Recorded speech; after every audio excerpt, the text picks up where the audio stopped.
آج کے خطبہ جمعہ میں اللہ رب العالمین کی توفیق سے آپ کے سامنے جو باتیں عرض کی جانے والی ہیں، سب سے پہلے آپ حضرات کو یہ بتلانے کی کوشش کی جائے گی کہ قربانی ان عبادات میں سے ہے جن عبادتوں میں سے اس عبادت کو اللہ رب العالمین نے مشروع قرار دیا ہے، اور قربانی کی مشروعیت قرآن کریم سے بھی ثابت ہے، اور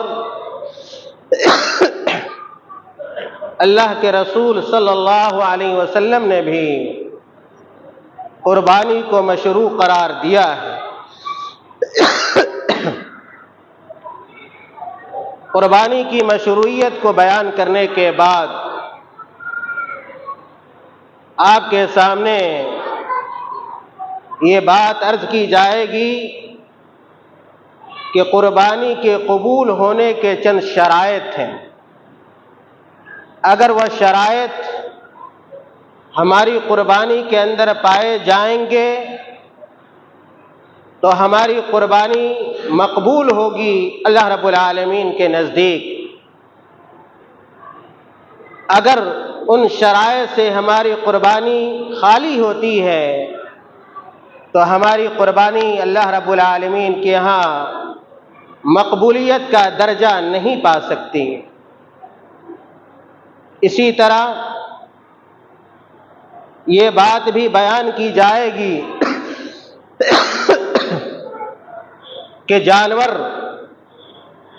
کو ذبح کرنے کے خاص طریقے ہیں۔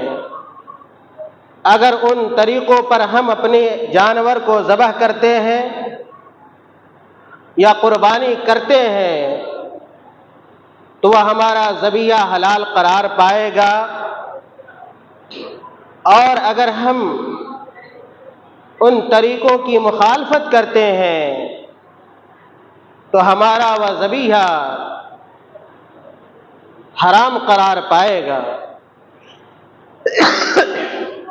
خطبہ جمعہ کے آخری حصے میں انشاءاللہ یہ بات بھی آئے گی کہ جانور کو ذبح کرنے کے کچھ آداب ہیں، جن آداب کو بروئے کار لانا جانور کو ذبح کرتے وقت ضروری ہے۔ میرے بھائیوں، یہ 4 نکات ہیں جو میں نے آپ کے سامنے رکھے ہیں۔ سب سے پہلی بات کہ قربانی ان عبادتوں میں سے ایک عبادت ہے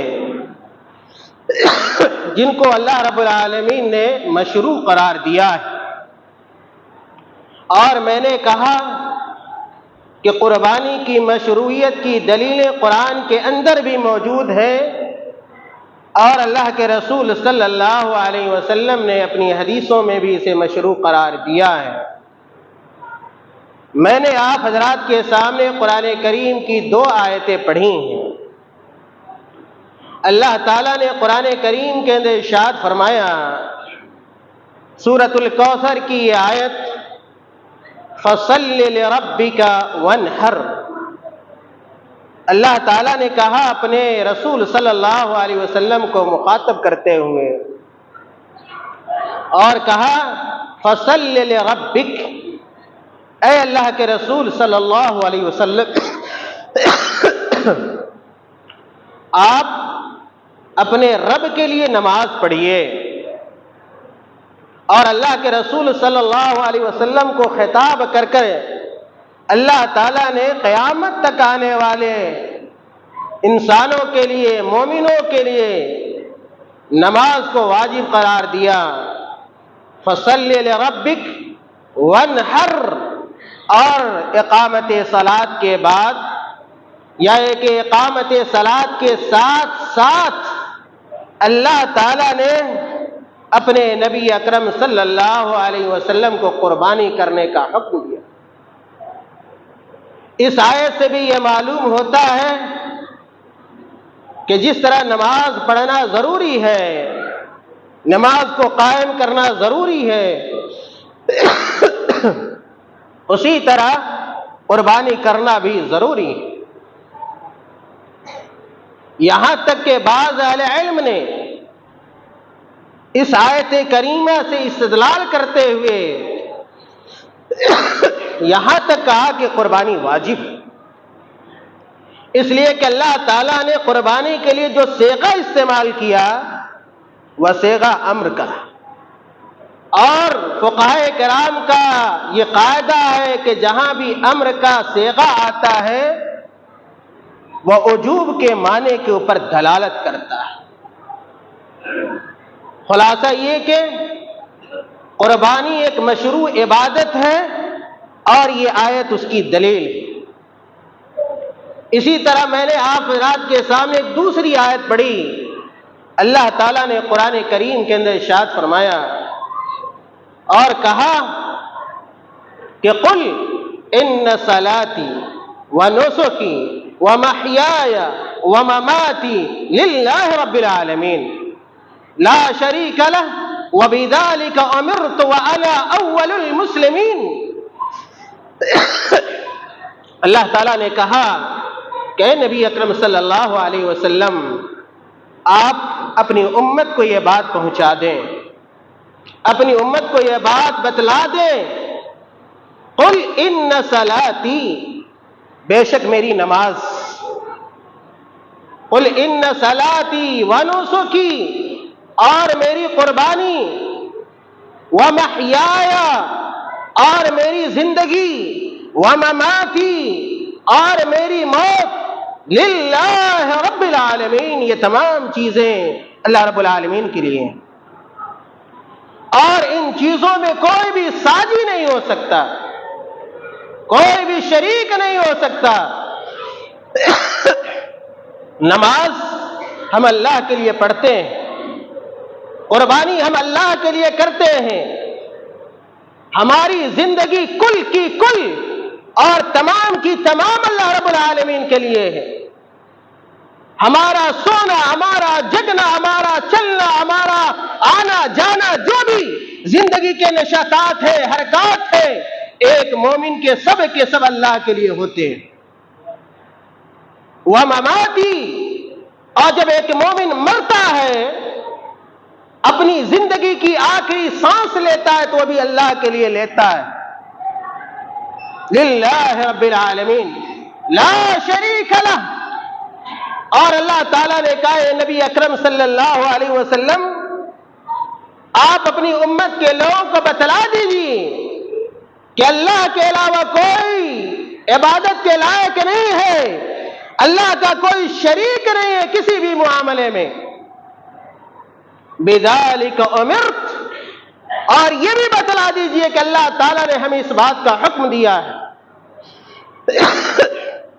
وَأَنَا أَوَّلُ الْمُسْلِمِينَ، اور اللہ تعالیٰ کے ان احکامات کو فالو کرنے میں سب سے پہلا یا سب سے پہلے سب سے آگے اگر کوئی ہے تو وہ میں ہوں۔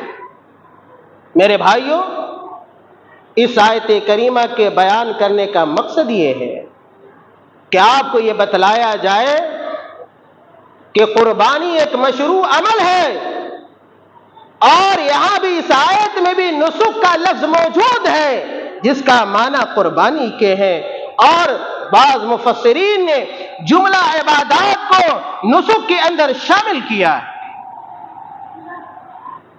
اللہ تعالیٰ نے قرآن کریم میں ایک اور جگہ ارشاد فرمایا وَلِكُلِّ أُمَّةٍ جَعَلْنَا مَنْسَكًا لِيَذْكُرُوا اسْمَ اللَّهِ عَلَى مَا رَزَقَهُم مِّن بَهِيمَةِ الْأَنْعَامِ فَإِلَٰهُكُمْ إِلَٰهٌ وَاحِدٌ فَلَهُ أَسْلِمُوا۔ اللہ تعالیٰ نے قرآن کریم کے اندر اس تیسری آیت میں بیان فرمایا کہ جتنی بھی امتیں اس دنیا کے اندر آئیں ان تمام امتوں کو اللہ تعالیٰ نے قربانی کرنے کا طریقہ بتلایا۔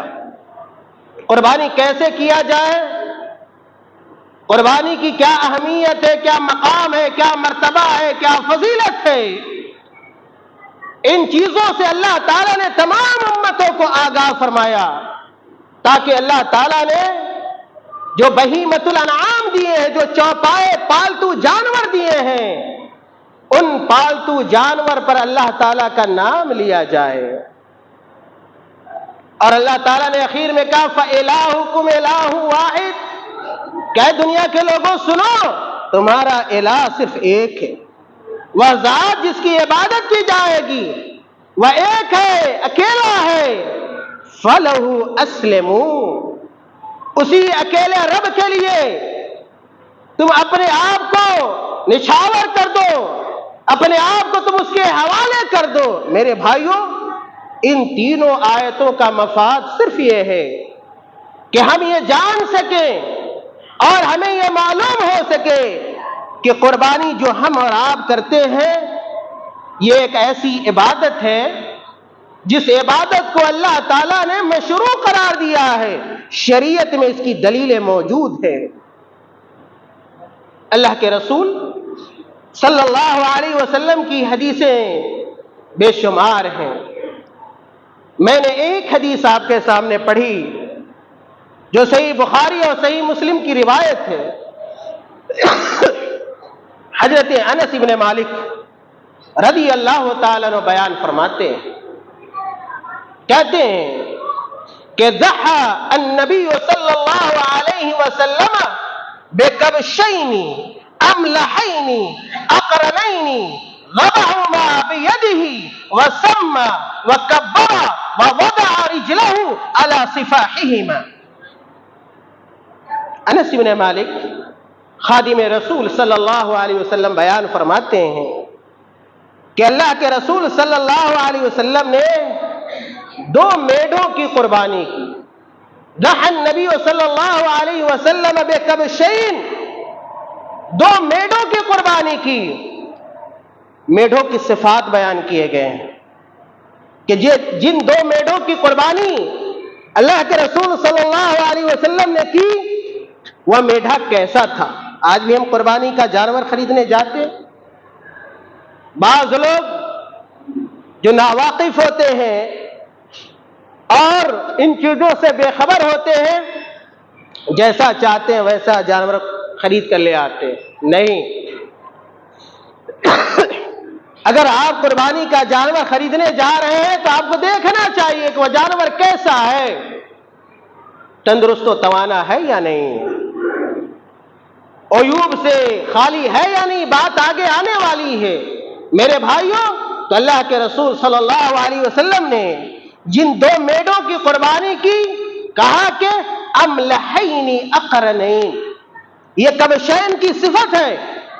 کہا حضرت انس بن مالک نے کہ اللہ کے رسول صلی اللہ علیہ وسلم نے جن 2 میڑوں کی قربانی کی وہ دونوں میڑے چت کبرے تھے۔ املحین ایسے، یا ایک املح یہ عربی زبان کا لفظ ہے، اور ایسے جانور کو کہتے ہیں یا ایسے رنگ کو کہتے ہیں جس میں 2 رنگوں کی آمیزش و ملاوٹ ہو، یعنی ایسا جانور جس کا کچھ حصہ سفید ہو اور کچھ حصہ کیا ہو، کالا۔ ایسے ہی جانور کو املہ کہتے ہیں۔ بعض لوگوں نے کہا کہ املہ ایسے جانور کو کہتے ہیں جس کے اندر سفیدی زیادہ ہو اور کالا پن کیا ہو، کم ہو، جس کو ہم اور آپ اپنی زبان میں کیا کہتے ہیں، چت کبرا جانور کہتے ہیں۔ تو کوشش اس بات کی ہونی چاہیے کہ اگر ہم قربانی کا جانور خرید رہے ہیں تو اگر ایسا جانور مل جاتا ہے تو اچھی بات ہے، لیکن ایسا نہیں کہ اگر چت کبرا نہیں ہے تو قربانی ہی نہیں ہوگی، یہ بھی کوئی ضروری نہیں ہے۔ لیکن اللہ کے نبی صلی اللہ علیہ وسلم نے جو اوصاف بیان کیے ہیں ان اوصاف کے مطابق اگر ہمارا جانور ہو جاتا ہے تو یہ بڑی اچھی بات۔ آگے اللہ کے نبی صلی اللہ علیہ وسلم نے کیا فرمایا، اقرنین، کہ حضرت انس بن مالک کہتے ہیں کہ اللہ کے رسول صلی اللہ علیہ وسلم نے جن دو میڈوں کی قربانی کی وہ دونوں میڈے سینگ والے تھے، اقرنین، بخاری اور مسلم کی روایت ہے۔ اس لیے اگر ہم جاتے ہیں قربانی کا جانور خریدنے تو ہمیں یہ کوشش کرنی چاہیے کہ سینگ والا جانور ہو، تاکہ اللہ کے رسول صلی اللہ علیہ وسلم کے جو الفاظ ہیں ان الفاظ کے مطابق ہو جائے۔ اللہ کے نبی صلی اللہ علیہ وسلم نے جیسی قربانی، جس جانور کی قربانی، جس صفات کے حامل جانور کی قربانی کی ہے، اگر ہمارا جانور بھی ویسا ہی ہو جائے تو بڑی اچھی بات۔ لیکن اس کا معنی یہ نہیں سمجھنا چاہیے کہ بلا سینگ کے جانور کی قربانی ہی جائز نہیں، ایسی کوئی بات کیا نہیں ہے، لیکن افضل یہ ہے، بہتر یہ ہے کہ سینگ والا جانور۔ آگے حدیث کے الفاظ کہتے ہیں انس بن مالک رضی اللہ تعالی عنہما کہ وَذَبَحُهُمَا بِيَدِهِ، کہ ان دونوں میڈے کو اللہ کے رسول صلی اللہ علیہ وسلم نے اپنے ہاتھوں سے قربان کیا، یعنی ذبح کیا۔ اگر آپ اس لائق ہیں، اگر آپ کے اندر اتنی صلاحیت ہے کہ آپ اپنے ہاتھ سے قربانی کر سکتے ہیں، اور قربانی کرنا میں ہمیشہ کہا کرتا ہوں کہ بہت مشکل نہیں، چند منٹوں میں آپ وہ دعا و الفاظ جو قربانی کرتے وقت کہے جاتے ہیں، بسم اللہ واللہ اکبر، یہ سیکھ سکتے ہیں، اور یہ سیکھ کر، یہ کہہ کر، اپنی زبان سے ادا کر کے اگر آپ اپنے جانور کو ذبح کر دیتے ہیں، اس آدمی کا نام لے کر جس کی طرف سے قربانی ہو رہی ہے، تو یہ جائز ہے، وہ آپ کا وہ ذبیحہ قربانی کا جانور حلال ہے۔ خیر میرے بھائیوں، اللہ کے رسول صلی اللہ علیہ وسلم نے آگے بیان فرمایا، حضرت انس بن مالک کہتے ہیں وَسَمَّا وَكَبَّرَا، کہ جب دونوں میڈوں کی قربانی کی اللہ کے رسول صلی اللہ علیہ وسلم نے سما، اللہ کا نام لیا، بسم اللہ کا، پتہ یہ چلا کہ قربانی کرتے وقت بسم اللہ کہنا ضروری ہے۔ وَكَبَّرَا، اور حدیث کے الفاظ ہیں کہ اللہ کے نبی صلی اللہ علیہ وسلم نے تکبیر بھی کہی۔ اگر کوئی آدمی بسم اللہ کہے اور بسم اللہ کہہ کے ذبح کرے، اور بہتر یہ ہے کہ بسم اللہ کے ساتھ اللہ اکبر کا شامل کر لے، جیسا کہ اس حدیث کے اندر موجود ہے۔ حدیث کے اس آخری حصے میں اگر آپ غور کیجئے گا تو ذبح کرنے کا طریقہ بھی بیان کیا گیا ہے۔ حضرت انس بن مالک کہتے ہیں کہ وَوَضَعَ رِجْلَهُ عَلَى صِفَاحِهِمَا، کہ اللہ کے رسول صلی اللہ علیہ وسلم نے جب میڈے کی قربانی کی تو اس کو زمین پر لٹایا۔ یاد رکھیے کہ سوائے اونٹ کے، اونٹ ایک ایسا جانور ہے جس کو لٹایا نہیں جا سکتا، اسی لیے اونٹ کو کیا کیا جاتا ہے؟ نہر کیا جاتا ہے، یعنی اس کے حلق میں تیز دھاردار چیز سے زخم لگایا جاتا ہے، خون گرتا ہے، وہ زمین پر گر جاتا ہے۔ لیکن اونٹ کے علاوہ جو بھی جانور ہے معقول اللحم جانور، ایسے جانور جن کا گوشت کھانا حلال ہے، ان کو لٹا کر ذبح کیا جاتا ہے، سوائے ان جانوروں کو جن کو آپ لٹا نہیں سکتے۔ کوئی ایسا جانور ہے جو کنویں میں گر جائے، کہیں گر جائے، اس کی گردن نظر نہیں آ رہی، اس کا سر نظر نہیں آ رہا ہے، آپ اس کے گردن پہ چھری نہیں پھیر سکتے، تو کیسے ذبح کریں گے آپ؟ تو اس کے جسم میں جہاں بھی لگ جائے چھری، یا کہ کسی تیز دھار والی چیز سے وار کرے اور اگر خون نکل جاتا ہے تو اس جانور کا کھانا کیا ہے؟ حلال ہے۔ اور اسی کو عربی زبان میں عقر کہتے ہیں۔ عقر کہتے ہیں ذبح کے 3 طریقے ہیں، یاد کر لیجئے۔ ایک نہر ہے جو اونٹ کے لیے خاص ہے، اور اس کے علاوہ جو بھی جانور ہے ان کو ذبح کیا جاتا ہے، اور وہ جانور جن کو آپ نہ نہر کر سکے نہ ذبح کر سکے اس کو کیا کیا جاتا ہے؟ عقر کیا جاتا ہے۔ جیسے کہ یہ پرندے وغیرہ ہیں، آپ ان کو پکڑ نہیں سکتے، اگر آپ شکار کر رہے ہیں اس کے جسم میں کہیں بھی اگر کیا ہے گولی لگ جاتی ہے، خون نکلتا ہے، تو وہ کیا ہے؟ جائز ہے، حلال ہے۔ میرے بھائیوں، یہ حدیث میں نے اس لیے پڑھی تھی کہ آپ کو میں یہ بتلاؤں کہ حدیث سے بھی قربانی کی مشروعیت ثابت ہے۔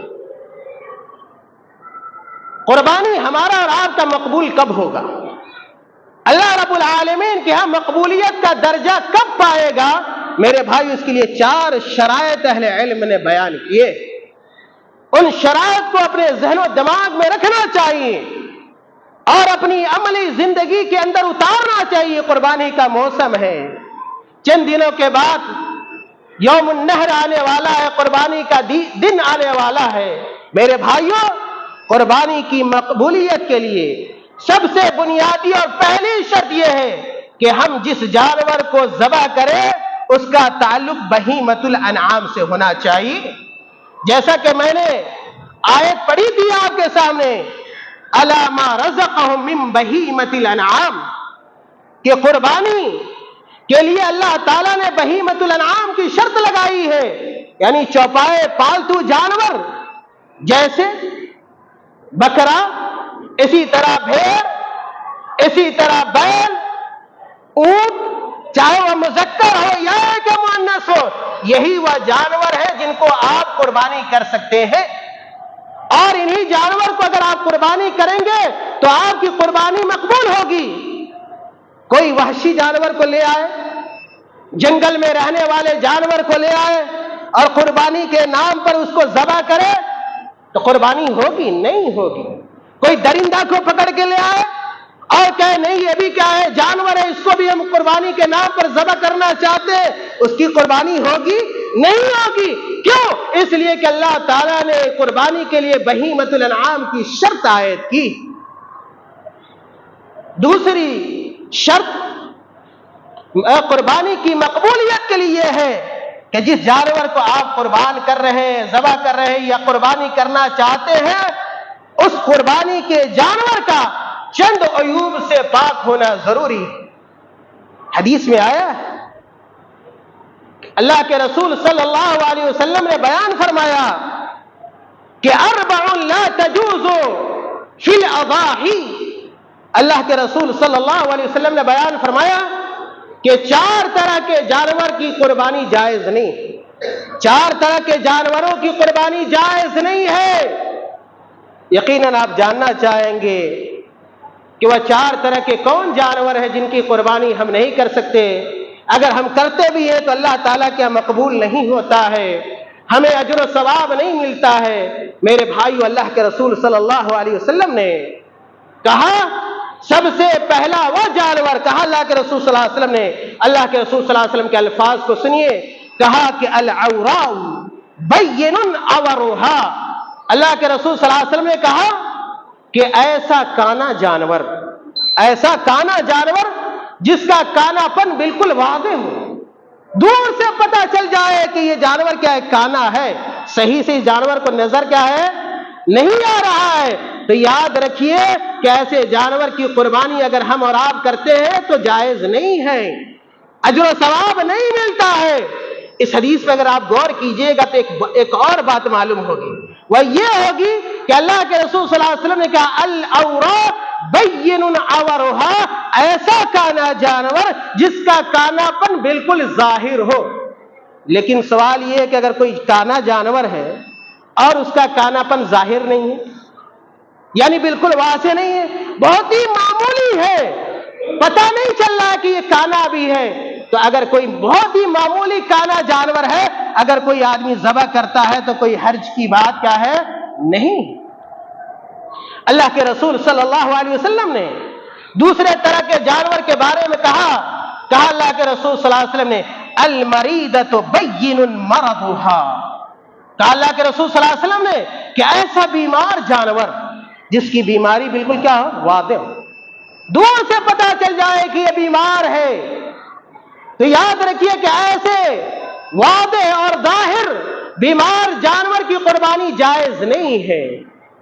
تیسرے نمبر پہ اللہ کے رسول صلی اللہ علیہ وسلم نے کہا کہ والعرجاء بین عرجها، کہ لنگڑا جانور جو چل نہ سکے، چل نہ پائے اور اس کا لنگڑا پر بالکل ہی واضح ہو، اور ان تمام چیزوں میں وہ ملاتے ہوئے چلیے کہ اگر ان عیوب کا کوئی حصہ اگر بہت ہی کم ہے، بہت ہی معمولی ہے تو کوئی حرج کی بات نہیں ہے، لیکن کہا اللہ کے رسول صلی اللہ علیہ وسلم نے کہ الارجاء بین عرجها، کہ ایسا لنگڑا جانور جس کا لنگڑا پن بالکل واضح ہو اگر کوئی قربانی کرتا ہے تو اللہ تعالیٰ کی ہم مقبول کیا ہے، نہیں ہوتا ہے۔